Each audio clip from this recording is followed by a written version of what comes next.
എല്ലാവർക്കും നമസ്കാരം. ഇന്ന് നമുക്ക് ബാക്കി വരുന്ന പൊറോട്ടയൊക്കെ വെച്ചിട്ട് ചെയ്യുന്ന അടിപൊളി സ്റ്റൈലിലുള്ള ഒരു കൊത്തു പൊറോട്ടയുടെ റെസിപ്പി നോക്കാം. ഇപ്പോൾ എല്ലാവരും പൊറോട്ടയൊക്കെ ട്രൈ ചെയ്യുന്ന ഒരു സമയമാണ്. അപ്പോൾ ആ ഒരു പൊറോട്ട നമ്മൾ ഉണ്ടാക്കുമ്പോൾ എന്തായാലും കുറച്ച് ബാക്കി വരും. ആ ഒരു പൊറോട്ട വെച്ചിട്ട് അടുത്ത ദിവസത്തെ ബ്രേക്ക്ഫാസ്റ്റിനോ അല്ലെങ്കിൽ ഡിന്നറിനോ ഒക്കെ ട്രൈ ചെയ്യാൻ പറ്റിയ നല്ലൊരു റെസിപ്പിയാണ്. അപ്പോൾ വീഡിയോയിലേക്ക് പോകുന്നതിന് മുൻപായിട്ട് നമ്മുടെ ചാനൽ ഇതുവരെ സബ്സ്ക്രൈബ് ചെയ്തിട്ടില്ല എന്നുണ്ടെങ്കിൽ ഒന്ന് സബ്സ്ക്രൈബ് ചെയ്യുക. അതോടൊപ്പം തന്നെ ആ ബെല്ലൈക്കൺ കൂടി ഒന്ന് പ്രസ് ചെയ്യാം. അപ്പോൾ നമ്മൾ ഇതിന് മുൻപ് നല്ലൊരു പൊറോട്ടയുടെ റെസിപ്പി ഇട്ടിട്ടുണ്ട്. നല്ല പെർഫെക്റ്റ് ആയിട്ട് നമ്മൾ വീശി അടിച്ചിട്ടുള്ള ഒരു പൊറോട്ടയാണ്. അപ്പോൾ വീശി അടിക്കാൻ ഒരു പാടുമില്ല. നമ്മൾ ഈ ഒരു രീതിയിൽ മാവ് തയ്യാറാക്കി എടുക്കുകയാണെങ്കിൽ പെർഫെക്റ്റ് ആയിട്ട് നമുക്ക് വീശി നല്ല ലെയറുകളുള്ള പൊറോട്ട തയ്യാറാക്കി എടുക്കാൻ പറ്റും. അപ്പോൾ നമ്മുടെ ഈ ഒരു റെസിപ്പി ഇതുവരെ കണ്ടു നോക്കിയിട്ടില്ലാത്തവർ തീർച്ചയായിട്ടും ഒന്ന് കണ്ടു നോക്കണം. അപ്പോൾ ഒരുപാട് പേര് ട്രൈ ചെയ്തിട്ട് നല്ല ഫീഡ്ബാക്ക്സ് തന്നിട്ടുള്ളതാണ്. ആദ്യമായിട്ട് വീശി അടിക്കാൻ ഒരു പാടില്ലാത്ത രീതിയിലുള്ളൊരു പെർഫെക്റ്റ് ആയിട്ടുള്ള റെസിപ്പിയാണ്. അപ്പോൾ ആദ്യമായിട്ട് ചെയ്യുന്നവർക്ക് വരെ സക്സസ് ആയിട്ടുള്ള ഒരു അടിപൊളി പൊറോട്ടയാണ്. നിങ്ങളെല്ലാവരും ഇതുവരെ കണ്ടു നോക്കിയിട്ടില്ലെങ്കിൽ തീർച്ചയായിട്ടും ഒന്ന് കണ്ടു നോക്കണം. അതോടൊപ്പം തന്നെ എൻ്റെ കമൻസൊക്കെ ഒന്ന് വായിച്ച് നോക്കുക. ഒരുപാട് പേര് നല്ല ഫീഡ്ബാക്ക്സ് തന്നിട്ടുള്ളതാണ്. അപ്പോൾ ഈ ഒരു പൊറോട്ടയുടെ റെസിപ്പി നിങ്ങൾ ഫ്രണ്ട്സിനും കൂടി ഒന്ന് ഷെയർ ചെയ്ത് കൊടുക്കുക. അപ്പോൾ പൊറോട്ടയുടെ കൂടെ ഏറ്റവും നല്ല കോമ്പിനേഷൻ ബീഫാണ്. ഇപ്പോൾ നാട്ടിൽ ബീഫൊക്കെ കിട്ടുമെന്ന് എനിക്കറിയില്ല. നിങ്ങൾ എന്താ അവിടുത്തെ സ്ഥിതിയെന്ന് ഒന്ന് കമൻറ്റ് ചെയ്യാം. അപ്പോൾ ഈ ഒരു കൊത്തു പൊറോട്ട എങ്ങനെയാണ് തയ്യാറാക്കുന്നത് നോക്കാം. അപ്പോൾ ഒരു പാത്രം ചൂടായി വരുമ്പോഴത്തേക്ക് ഇതിലേക്ക് 2 ടീസ്പൂൺ വെളിച്ചെണ്ണയാണ് നമ്മൾ ഒഴിച്ചു കൊടുത്തത്. വെളിച്ചെണ്ണ തന്നെ വേണം, അപ്പോഴാണ് ഈ ഒരു പൊറോട്ടയ്ക്ക് നല്ല ടേസ്റ്റ് കിട്ടുക. ഇനി ഇതിലേക്കൊരു വലിയ സവാള പൊടിയായിട്ട് എരിഞ്ഞതും 2 പച്ചമുളകും ആവശ്യത്തിനുള്ള ഉപ്പും കൂടി ഇട്ട് നന്നായിട്ട് ഇതൊന്ന് വഴറ്റിയെടുക്കാം.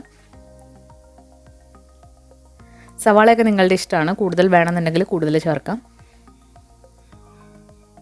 ഇതിലേക്ക് നല്ല കറിവേപ്പില കൂടി ഇട്ട് കൊടുക്കാം, ഫ്രഷ് ആയിട്ടുള്ളത്. അപ്പോൾ സവാള ചെറുതായിട്ടൊന്ന് വാടി വന്നിട്ടുണ്ട്. ഈ ഒരു സമയത്ത് നമ്മളിതിലേക്ക് ഒരു നന്നായിട്ട് പഴുത്തൊരു തക്കാളി പൊടിയായിട്ട് അരിഞ്ഞതിട്ട് നന്നായിട്ടൊന്ന് വഴറ്റിയെടുക്കാം. അപ്പോൾ തക്കാളി ചെറുതായിട്ടൊന്ന് വഴണ്ട് വന്നിട്ടുണ്ട്. ഇതിലേക്ക് നമ്മൾ 2 മുട്ട ഒന്ന് പൊട്ടിച്ചൊഴിക്കാം. വെജിറ്റേറിയൻസിന് മുട്ട ചേർക്കണം എന്നില്ല, അല്ലാതെ തന്നെ നമുക്ക് ചെയ്തെടുക്കാം. ആ മുട്ടയുടെ ചെറുതായിട്ട് ഇതുപോലെ ഒന്ന് സ്പ്രെഡാക്കി കൊടുക്കുക. ഇപ്പോൾ ഒരുപാട് ഇളക്കരുത്. ഈ മുട്ട ഒരുപാടങ്ങ് വെന്ത് വരരുത്. അതിന് മുൻപായിട്ട് നമ്മളിതിലേക്ക് പൊറോട്ട ഒന്ന് ചെറുതായിട്ടൊന്ന് അരിഞ്ഞു വെച്ചിട്ടുള്ളതാണ്, അതിട്ട് കൊടുത്തിട്ട് ഒന്ന് മിക്സ് ചെയ്തെടുക്കാം. പൊറോട്ട ഈ മുട്ട അധികം കുക്കാവുന്നതിന് മുൻപ് ഇട്ട് കൊടുക്കുന്നതെന്ന് വെച്ചാൽ ഈ ഒരു മുട്ട ഈ ഒരു പൊറോട്ടയിലേക്ക് നന്നായിട്ട് കോട്ടായി കിട്ടാൻ വേണ്ടിയിട്ടാണ്. അപ്പോൾ അത് നന്നായിട്ടൊന്ന് ഇളക്കി കൊടുക്കുക.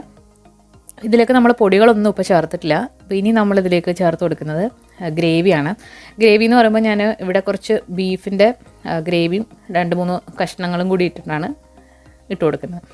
ബീഫ് ഗ്രേവിക്ക് പകരം നിങ്ങൾക്ക് ചിക്കൻ ഗ്രേവി അല്ലാന്നുണ്ടെങ്കിൽ മുട്ടക്കറിയുടെ ഗ്രേവി ഒക്കെ ഇട്ട് കൊടുക്കാം. നിങ്ങളുടെ കയ്യിൽ ഗ്രേവി ഇല്ലാന്നുണ്ടെങ്കിൽ നമ്മൾ സാധാരണ ചെയ്യുന്ന പോലെ മുളക് പൊടി, മല്ലിപ്പൊടി, മസാലപ്പൊടി, മഞ്ഞൾപ്പൊടി ഇത്ര ഇട്ടിട്ടും ഇതെടുക്കാവുന്നതാണ്. പക്ഷേ ഗ്രേവി ചേർക്കുമ്പോഴാണ് ഈ ഒരു കൊത്തു പൊറോട്ടയ്ക്ക് പെർഫെക്റ്റ് ടേസ്റ്റ് കിട്ടുക. അപ്പോൾ നന്നായിട്ടൊന്ന് ചിക്കി തോത്തി എടുക്കാം. അപ്പോൾ നമ്മുടെ വളരെ ടേസ്റ്റി ആയിട്ടുള്ള കൊത്തു പൊറോട്ട ഇവിടെ റെഡി ആയിട്ടുണ്ട്. അപ്പോൾ നമ്മൾ ആ ഗ്രേവിയൊക്കെ ഒഴിച്ചു കൊടുത്തുകൊണ്ട് ഈ ഒരു പൊറോട്ടയ്ക്ക് കൊത്തു പൊറോട്ടയ്ക്ക് നല്ലൊരു മയമാണ്. നിങ്ങൾക്ക് ഒന്നുകൂടി ഡ്രൈ ആയിട്ട് വേണമെന്നുണ്ടെങ്കിൽ കുറച്ചുകൂടെ സമയത്ത് ഇതൊന്ന് ഡ്രൈ ആക്കി എടുക്കാം. അപ്പോൾ ഇതെന്തെങ്കിലും സോസിൻ്റെ കൂടെയോ ചട്നിയുടെ കൂടെയോ ഒക്കെ സെർവ് ചെയ്യാവുന്നതാണ്. അപ്പോൾ വളരെ ഈസി ആയിട്ട് വളരെ ടേസ്റ്റി ആയിട്ടുള്ളൊരു സ്നാക്കാണ്. അപ്പം പൊറോട്ടയൊക്കെ ബാക്കി വരുമ്പോൾ തീർച്ചയായിട്ടും നിങ്ങളൊന്ന് ട്രൈ ചെയ്ത് നോക്കുക. അതോടൊപ്പം തന്നെ നമ്മുടെ പൊറോട്ടയുടെ റെസിപ്പിയും ട്രൈ ചെയ്ത് നോക്കാൻ മറക്കരുത്. ഈ ഒരു വീഡിയോ ഇഷ്ടമായിട്ടുണ്ടെങ്കിൽ തീർച്ചയായിട്ടും ലൈക്ക് ചെയ്യാനും ഷെയർ ചെയ്യാനും മറക്കരുത്. അതോടൊപ്പം തന്നെ നമ്മുടെ ചാനൽ ഇതുവരെ സബ്സ്ക്രൈബ് ചെയ്തിട്ടില്ല എന്നുണ്ടെങ്കിൽ സബ്സ്ക്രൈബ് ചെയ്യാനും മറക്കരുത്. പുതിയൊരു റെസിപ്പി വീഡിയോ ആയിട്ട് നമുക്ക് വീണ്ടും കാണാം. താങ്ക്